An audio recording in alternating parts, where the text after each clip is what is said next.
पृथ्वीमा भएका वसुधामा भएका जति पनि प्राणीहरू छन् सबै हामी एक आपसमा कुटुम्ब परक रहन गएका छौं है भन्ने सन्देश यसले प्रवाह गर्छ।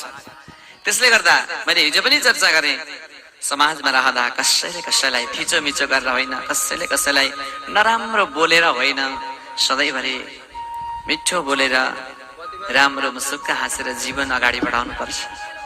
जसले मिठो बोल्छ त्यही त हो नि देउता। संसारमा हाम्रा धर्मग्रन्थहरूले के गरे?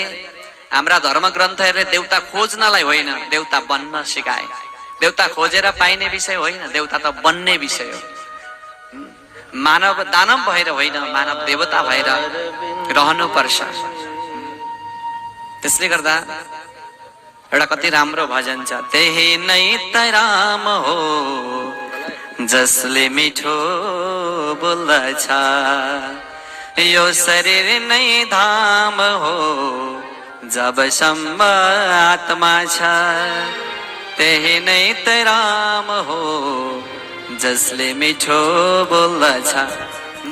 त्यसले गर्दा त्यही नै राम हो, त्यही श्याम हो, त्यही घनश्याम हो, त्यही देउता हो जसले मिठो बोल्छ, जसले राम्रो व्यवहार गर्छ, जसले कसैलाई बिजाएर होइन, सबैलाई